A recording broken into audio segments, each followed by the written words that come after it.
So take it away. Thank you. Can you hear me properly, or do I need to get better mic? All right. Hello, everyone. Thank you for coming. My name is Tibor Vass, and my colleague here is Tõnis Tiigi. We're two engineers on the Docker engine team. We're maintainers of Docker and maintainers also of a project called BuildKit, which is our next generation builder in Docker. And you might hear about it a little more. And today I want to talk about a little bit our journey with WebAssembly. But first, the question is why are two Docker engineers even interested in WebAssembly? And to answer that, let's first talk about a quick overview about what Docker is for those of you who don't know. So can I please get a quick show of hands of who has used Docker? Okay, so pretty much everyone. Well, so maybe for those who watch this recorded, I'm going to just quickly summarize this as a platform where you can build, ship, and run any app anywhere. It's kind of simplistic, but sounds good, and I like it. So with Docker, basically, you can build safely any application. You package it all with all of your dependencies. You can deploy quickly the same application that the author intended and run it in dev, test, and prod. And so you're guaranteed to run those same bits. And it runs in a sandboxed environment, and it's language and platform agnostic. So real quickly about Wasm, although previously Dan made a presentation about Wasm, and WASI as well. So I will go through this very quickly, but the main focus here is that WebAssembly is not only about web, it's also about non-web. In fact, I like to think about the web part of WebAssembly as just being as secure as JavaScript in the browser aspect.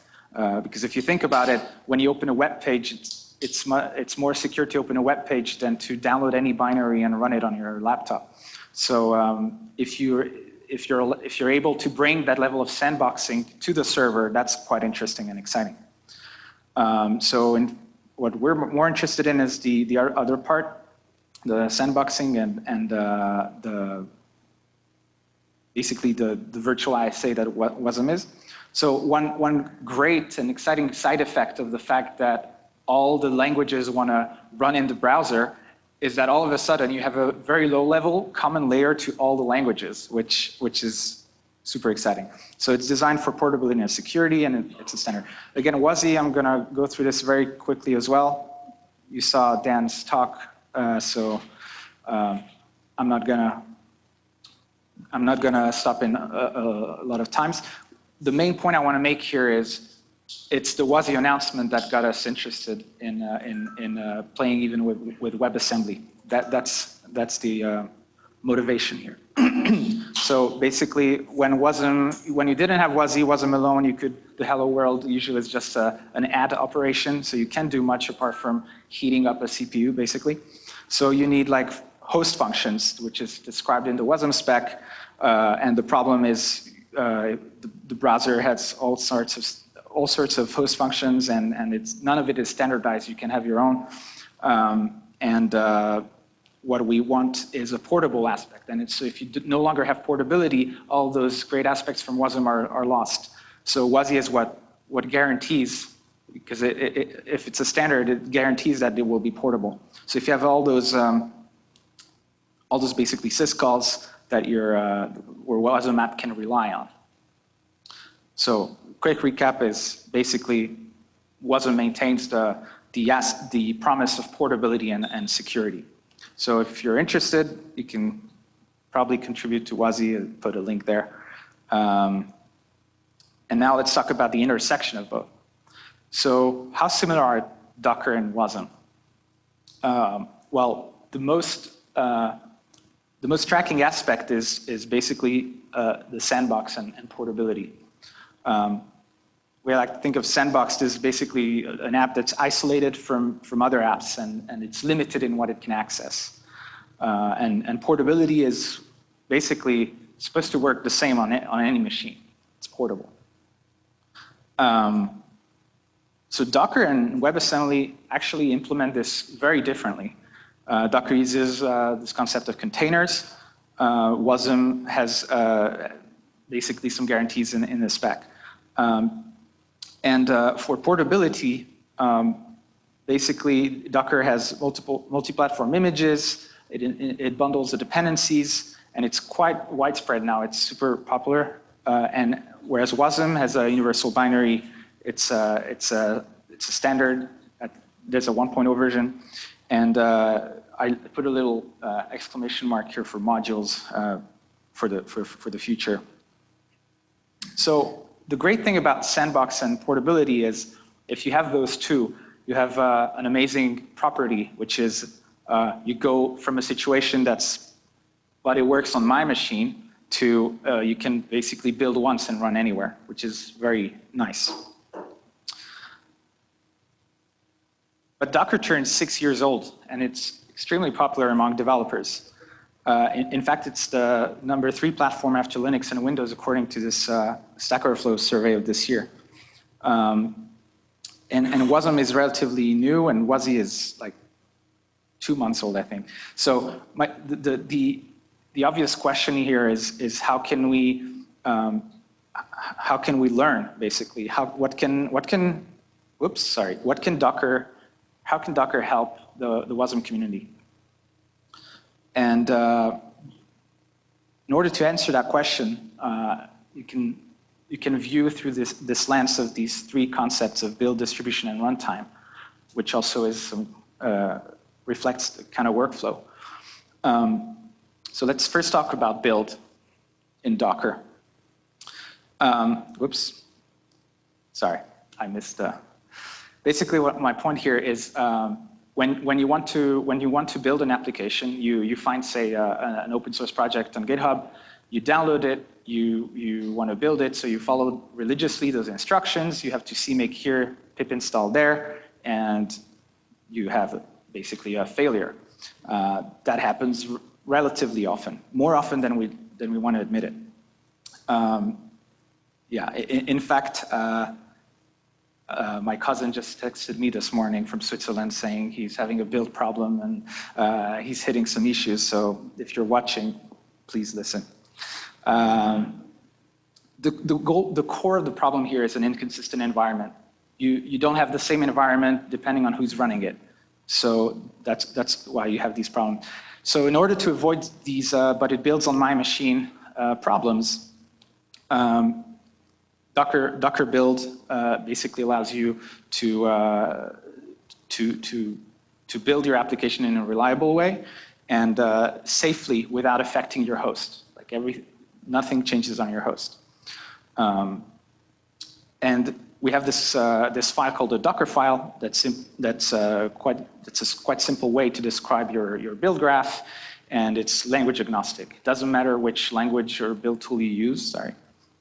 Keep clicking everywhere. There's a caching for faster dev workflow, and it's flexible. So again, for those of you who haven't seen a Dockerfile, I just want to quickly go through this. Basically, you have your source code somewhere in a folder. You have a Dockerfile. You explain what base image you start from. In this case, it's Ubuntu Bionic. You install all the dependencies you want with the correct versions. You put your code inside that container. You specify where you want to build, and you run the build commands. And the nice property of, you execute the build commands here by, you execute your Dockerfile here by running docker build, and dot to specify where all these files are. The nice property of this is that you basically, if I build this, I don't need to install anything in addition to it. All I need is Docker, and anybody else can do the same. So now let's talk about distribution. Again, I'm not going to go into too much detail here. My main point here is that we have an existing infrastructure with existing image formats, with configs and manifests, and you can put your blobs, you can address your blobs in them, and all of this exists today.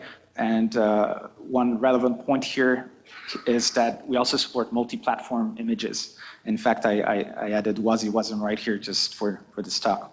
So again, the main point is that Docker push and Docker pull, you can Docker push and Docker pull from a Docker registry, and it exists. It's been there for 6 years, and it's super popular. You have the Docker Hub registry, you have all the cloud vendors, and now even GitHub announced it, I think, last week. So if you want to create your own registry, go ahead. I put the link to the spec. Now, the runtime is basically Containerd, which is a project donated to CNCF. So I put some links there. And specifically, if you were interested in Linux containers, runc is a reference implementation of the OCI spec. I also put a link here. So again, if you zoom out, this is the workflow of I build my application, I push it, and then I run it. Now, for the purpose of this talk, Wasm and the Wasm runtimes are basically all about the runtime. So I named a few that I know here, and let's look at build. So my point here is I want to talk a little more about the build aspect and the distribution aspect. So here, if we talk about build, how can we use Docker build to enhance the Wasm experience? So first of all, let's look at how you're building WASI apps without Docker. So imagine you have an awesome WASI app out there on GitHub. You read the README. There's maybe a requirements list. You install everything that's included there. Either there's a copy of what's today on wasi.dev, or it's just a pointer there. So you have to install all your build tools and dependencies, like CLang or Wasm SDK if you use the C parts of it, or if you are doing it Rust, then apparently you need the Rust Nightly, if I'm correct. And all of these basically are things you install on your host, and depending on when you install it or how you configured it or what versions they are, they will differ from anybody else, and you'll run into those inconsistent environment issues that I talked earlier. You might even need to install other tools than just the things you need for WASI, such as Python or gRPC if you need to generate code. And again, different versions. So when you have a mutable environment, you have a higher risk of breaking changes. So, and that's exactly what Docker solves. So let's look at how we can solve this with Docker. You have a Docker file and basically a simple Hello World demo that I took from WASI. So you can specify again your base image, because in this case it's Debian. Put all your dependencies. You install all your dependencies. You download your the WASI SDK in this case. You extract it. You put your code in there, and you run CLang in this case. So that's the description of what you want to run, and you run it with Docker build up. Yeah, sorry. So one problem here is that basically I created an image, a Docker image that contains my Wasm artifact, and if I'm on Linux AMD64, it's a Linux AMD64 image. So that's not great. I want to get back my Wasm file. So how can I do that? So where's my Wasm file? It's in the image. So here I basically just took the same Docker file and stripped it for more space. So what you can do in Docker 1903 is the following: is you can extract a build artifact specifically from the container, and you have it back on your host. The way you do this is the first original stage, you can call it the builder stage. You use that with the as builder, and then you create a second stage that you start from scratch, which means it's a completely empty container, and you copy the artifact that you wanted from the first builder container into this empty container. So in this, when this will build, it will build all of your all of the builder stage, get the Wasm, and then put that Wasm file into a scratch container /. And when I build this, I can specify where to put all the contents of my final image. And here I just specify a directory called out. And when I run this, I see that in out I have my Wasm artifact. One little detail here that's important is I was assuming that you had enabled BuildKit, which you can do so on the daemon side as well. But for clarity here, I want to show as well how you can enable BuildKit on the client side in Docker.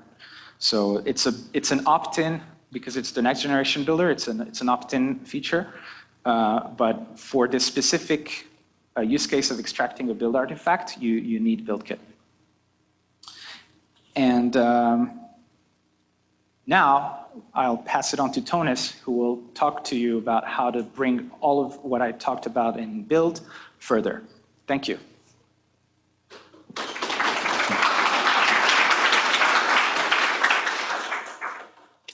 So what Tibor showed you now is like how you can use Dockerfiles to build Wasm binaries. And that's all like really useful because like you get all those, you get a workflow that's repeatable, but like in Docker, we don't really deal with binaries. We deal with applications. We build them into images, then we deploy them. So how can we do this? And the first thing to note about when approaching this is that Docker is multi-platform already. Like it started with Linux containers, and most people use Linux containers, but it also works on Windows, x86, of course, great support for ARM as well. And the way how we add this support in Docker is not that we like have like an ARM version of Docker and then ARM images in a separate silo. Like the way how we want to think about it is that you build an image, it should work from basically in all platforms.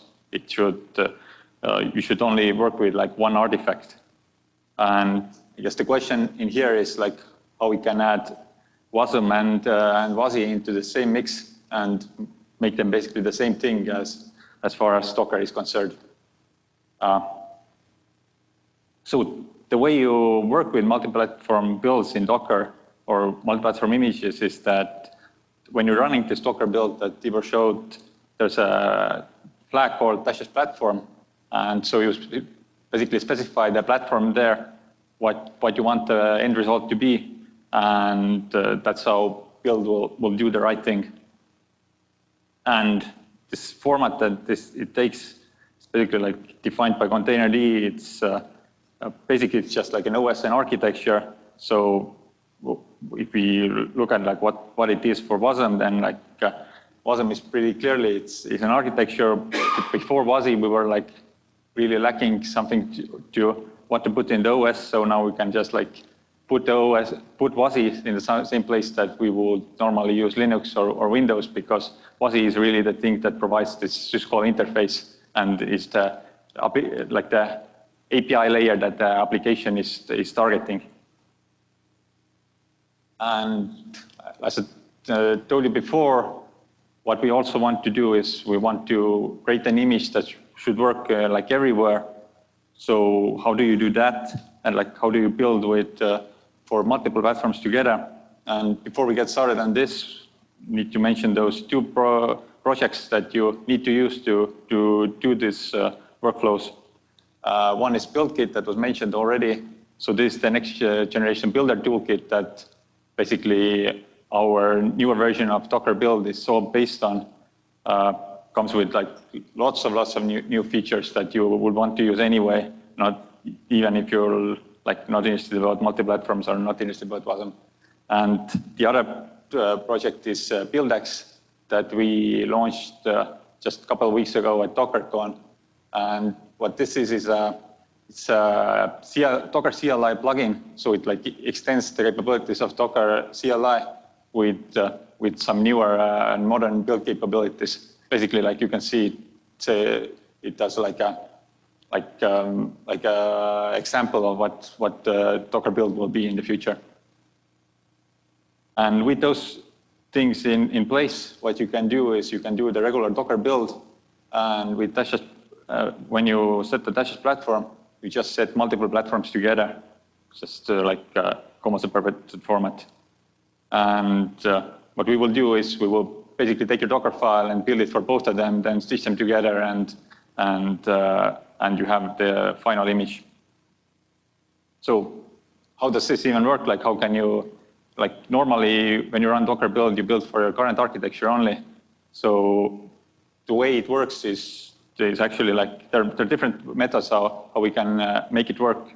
One is just like a QEMU emulation that like ships together with our desktop products, for example. So when you get like Docker desktop on a Mac like this, there's support for like ARM emulation, for example, out of the box. So you can just work with ARM directly, and we will take care of all the configuration. You don't need to specify anything.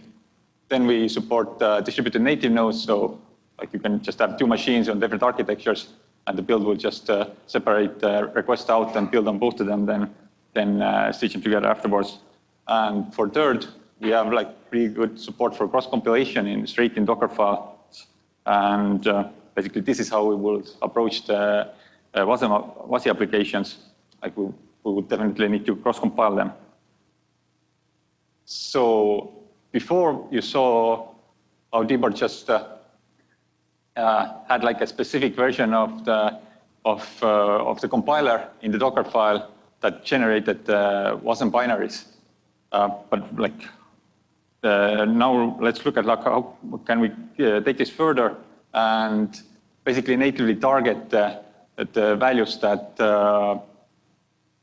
the user passes in with Dash platform. So to do that, what we do inside Dockerfile is that we expose a couple of special arguments there that are already there that you don't need to like define like you do with regular arguments, that are just filled in with correct values and that Docker will give you. So for example, in here, I have two stages in this Docker file, and the first one says that it's the image that is based on should come from a platform called build platform. So what this means is that this stage is always the native platform for this machine that's doing the build. So for example, if I run this in here, it's like Linux x86.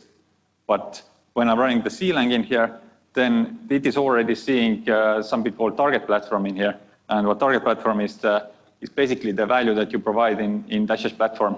So this is how your application itself can pick up what the value is, what the platform is that the user expects as an end result, and basically do the right thing.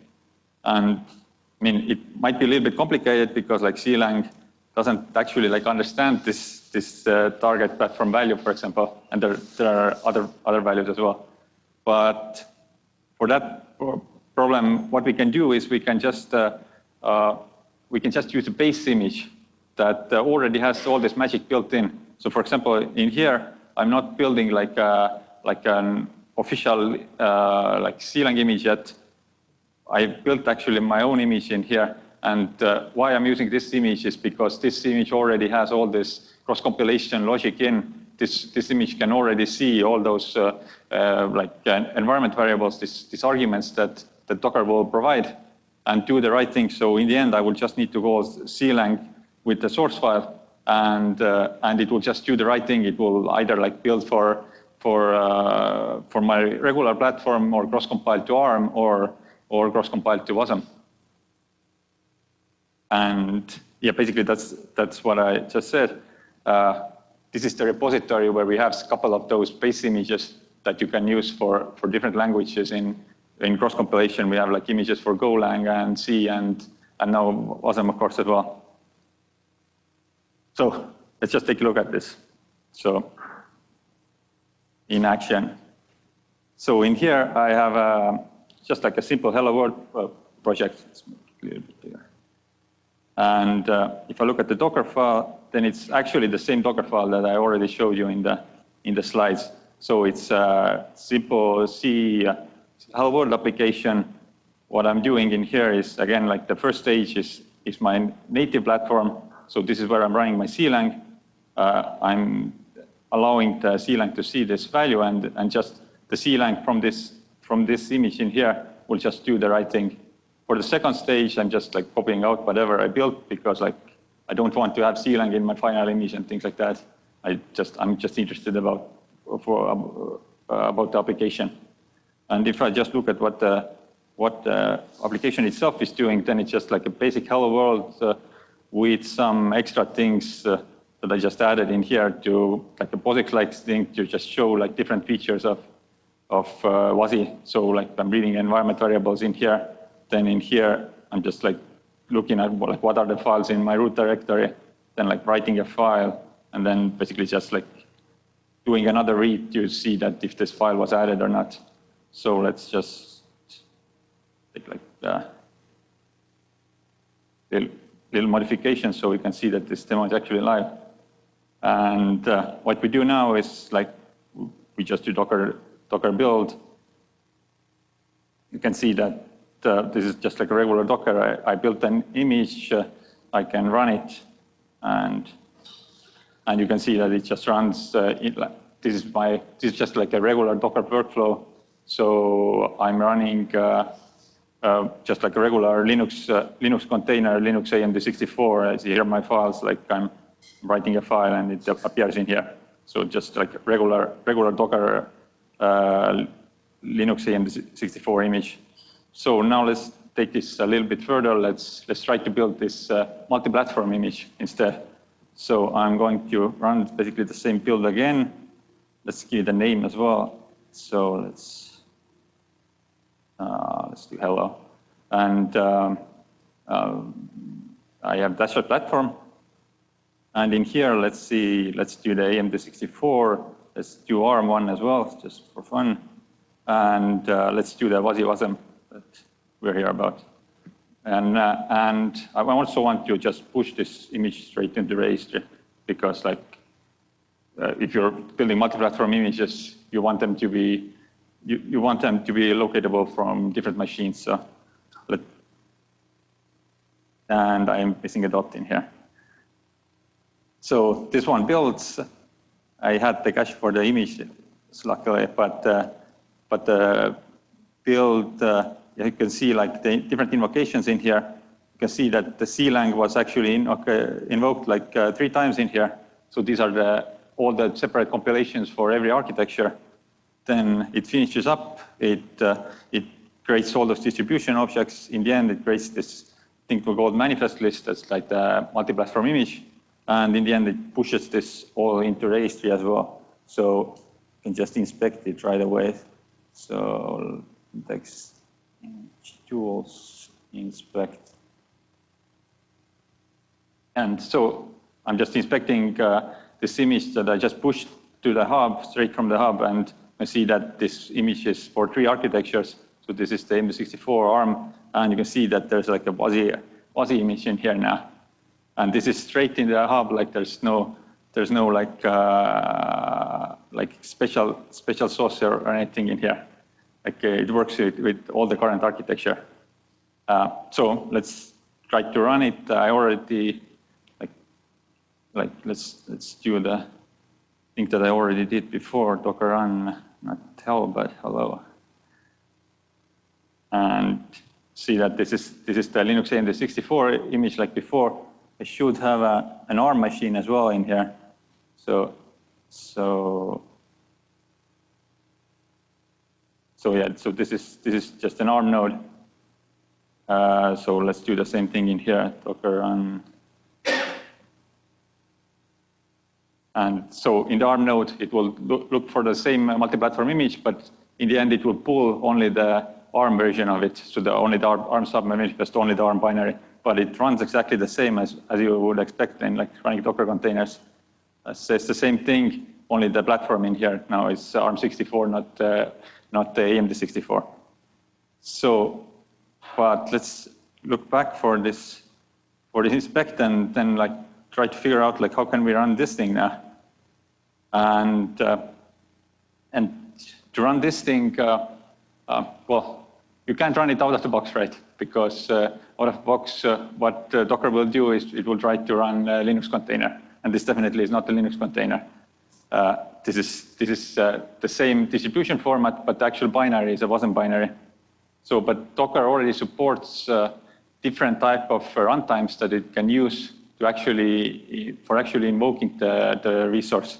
And the way it works in Docker is that Docker is based on containerd, and containerd also has this logic. So, and containerd has this shim API that that can be used to, for example, for other people to create their own versions of a shim, and then they can run different types of payloads. Like this is, for example, like how Kata containers work, or gvisor, and all the different formats that you can also run with containerd and Docker. So, so what we need basically to run this with containerd is to have a Wasm shim, and luckily there was just a repository made today that has this capability. So 2 hours. Yeah, it's really 2 hours ago, and because of that, I need to show it through containerd, so it doesn't quite yet work through Docker. I saw it working through Docker as well today, but it needed a little bit of hacks to do that. So, but let's show this in containerd itself. So containerd itself comes with a CTR tool, and it's like a little bit not as user friendly as Docker. So I need to use this cheat sheet to figure it out. But basically, what I'm doing is I'm doing like image pool in here. The CTR. When I'm doing the pool, I need to specify a platform. In this case, it's Wasm, and I'm building the same image that I just built. So this one is just doing the image pool. And now let's try to run this with the CTR run. So this is CTR run. I need to specify the runtime. So this is the runtime, how it picks up the different shim API. And this is, I need to specify the platform again and image, and this is just an ID. And you can see it was really fast, and it works fine. So it says the same thing, hello Wasm, and now it recognizes that it is Wasm. And you can see that the rest of the things are exactly the same. So before I only had my binary in my root directory, then I'm writing a file foo, and the foo appears in here, exactly the same like secure sandbox experience that you would have in regular Docker.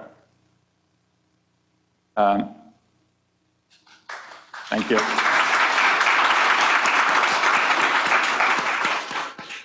So this was through containerd, and pretty sure it will soon be like this through Docker as well. But so this is very cool if you, for example, want to schedule Linux containers and Wasm side by side, for example, and use them through Kubernetes, things like that. But it's maybe a little bit heavy in some use cases for Wasm, because there's lots of things to set up.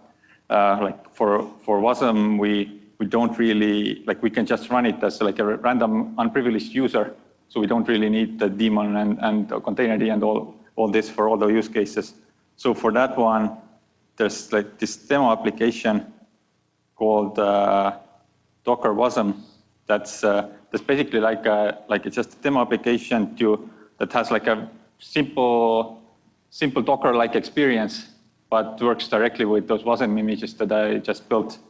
And what's cool thing about this is because Wasm works basically everywhere, then this terminal in here, I'm running this in OS X, so actually natively in this laptop.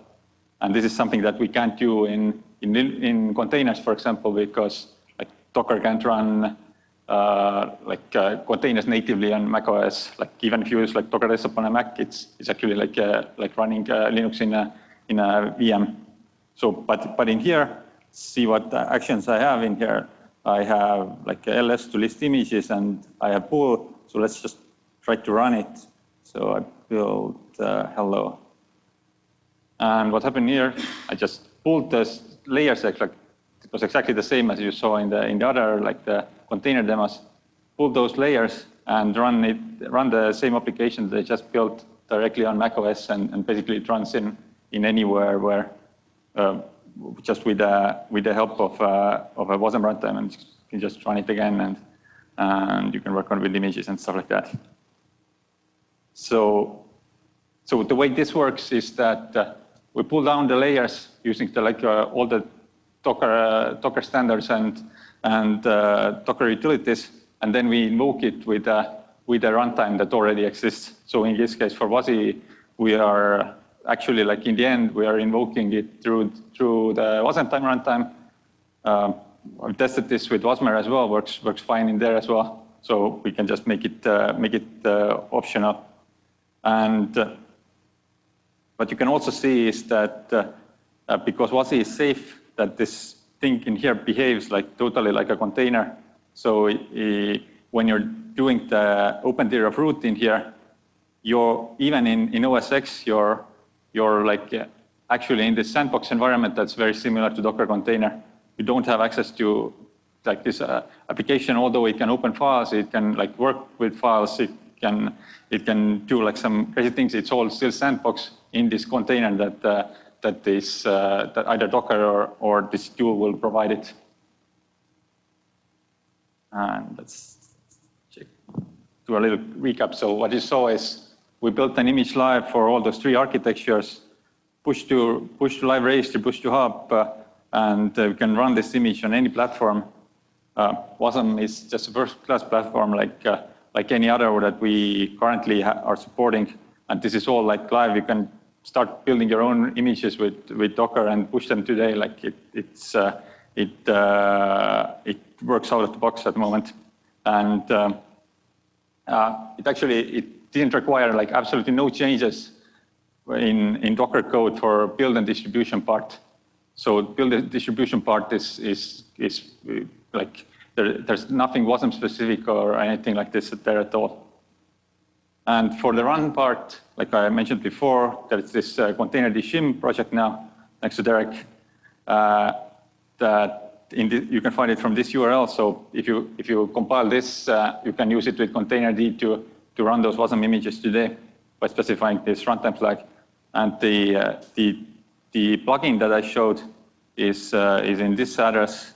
You can just get it, and this runs on like any platform as an unprivileged user, no dependency on Docker or anything like this, and is like fine-tuned for Wasm only. So it will only pull Wasm image out of the box and things like that.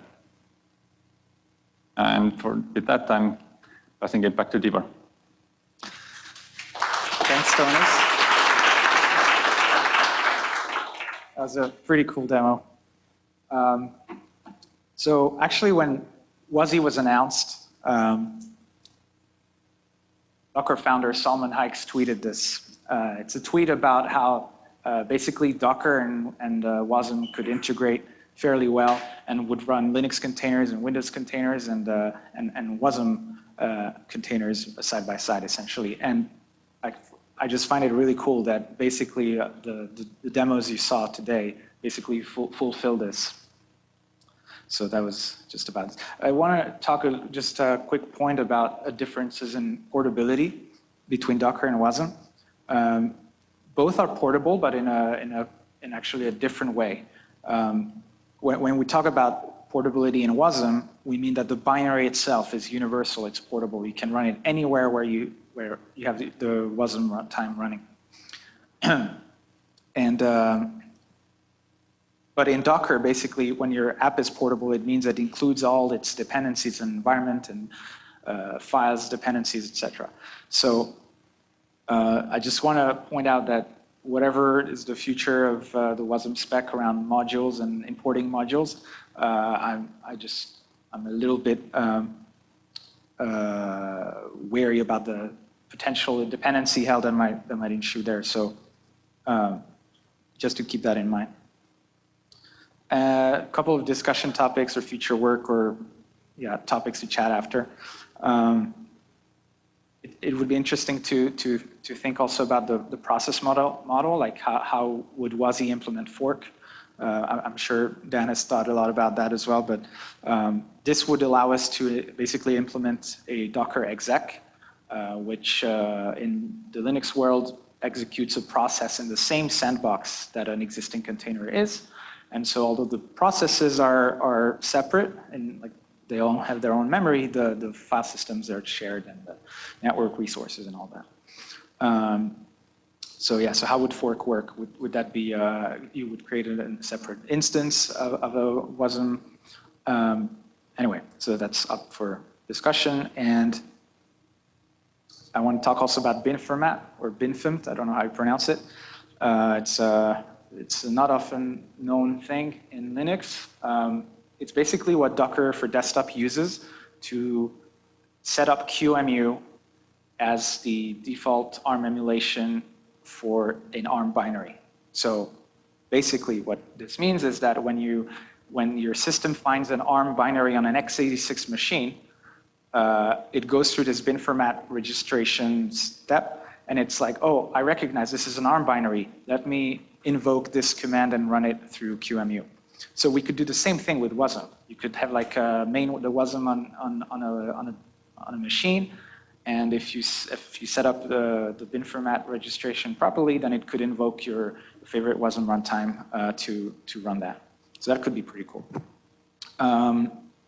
On the distribution side, it's also very interesting to think about, instead of JIT Wasm runtimes, to think about ahead of time Wasm compilers in that build ship run workflow. Well, mainly the build ship part. So if you think of the registry storing the Wasm artifacts, the Wasm bits, instead of sending the Wasm bits to the client that requests the Wasm payload, the Wasm app, the registry could be a little smarter and recognize that the client is, say, actually a Linux MD64, and then compile on the fly. And if it has it in cache already, then serve that. But the point is, it would compile on the fly the Wasm application to the native Linux MD64 with the similar guarantees. Another aspect where you could put the ahead of time compiler is if you wanted to instead of getting it at pull, making that at push. So essentially, when you build your image and you push it to the registry, instead of pushing a Wasm app with Wasm bits, you push all the different architectures that it compiles to from Wasm. Yeah, and another interesting thought here is a cool hack that we didn't succeed in doing, but essentially is to think of what could a Linux/Wasm platform look like. So there's basically two ways: is you port Linux to Wasm. So good luck with that. Another interesting way is we've been quite interested in this Google project, open source project called gvisor. It's basically a Linux user space implementation of Linux in Go. So that's interesting. And it allows you to basically, their main use case is essentially to isolate the host kernel from your containers, because regular Linux containers essentially share the same kernel. And if you put a user space kernel in between, it's basically another level of security. But we could use those bits of gvisor to essentially use the sandboxing, to use that as a sandboxing mechanism for the Wasm runtime. So the problem is that gvisor is 64-bit, and Wasm is 2 bits, so you would need to try to port gvisor to 32 bits. And looking at the code, there's a lot of 64-bit assumptions. Another way is to instead try to see what the Wasm 64 state is, and I didn't manage to get muzzle compile with Wasm 64, but I don't know, maybe someone can help me. So because gvisor is in Go, we would need to have like a Go Wasm runtime to integrate with.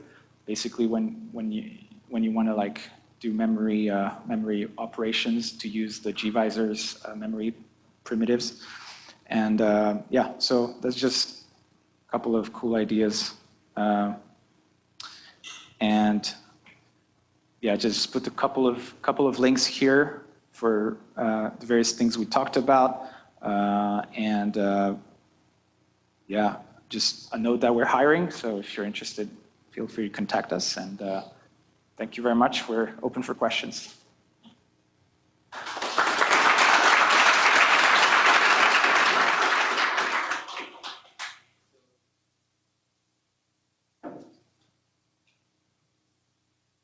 So we have time for some questions before, we have about until 8:20, 8:30 before we get kicked out. So let's use that time. So I was really excited to hear about the fact that you can now extract artifacts out of a Docker image. But that sounds great for static binaries. But how does it play with the fact that sometimes you might need like additional dependencies other than just like an artifact, maybe like some .so files, for like, a Linux thing that you're trying to build. So is there any way to like extract additional like platform-specific files or libraries as a part of the artifact? So if I understand the question correctly, you're saying here, I don't want to just extract my demo.wasm artifact. I want anything that it needs, that it depends on. If we have maybe Wasm modules, then maybe all the other modules that it depends on, etc. So what you would need to do in this workflow would be to add more of those files, like after app-demo.wasm, before the slash, you would add more of those, or multiple copy --from equals builder lines, and basically you put everything. The entire thing. Yeah, it's much easier if all of it is already in a folder in your previous stage. That way you just have one line where you put that folder in. Yeah. I had another question. At the very end, you mentioned about the experimenting with the ahead-of-time compiler. Experimenting with the ahead-of-time compiler. Yeah. Have you played around with this thing that Fastly recently Lucet? open sourced, Lucet? I haven't played extensively with it, but I've tried it when it was announced. Yeah.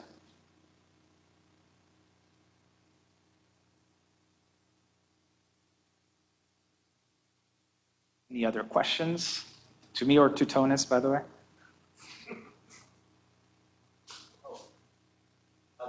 Builder X stuff, does that work with Docker for desktop? I'm sorry, what? Does it work with Docker for desktop on the Mac? The first part. BuildX. Oh, BuildX.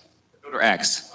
So BuildX is one part of it is that it's like a CLI plugin, so that like it extends Docker itself. Like you get like, as you saw, I run Docker BuildX. And this is a new feature that, like CL plugins is a new feature in Docker, like the release that's currently in beta. So it will be in the next release.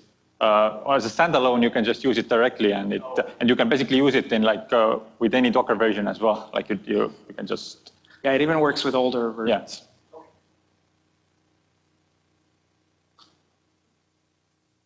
Any more questions? No? All right. All right, another round of applause.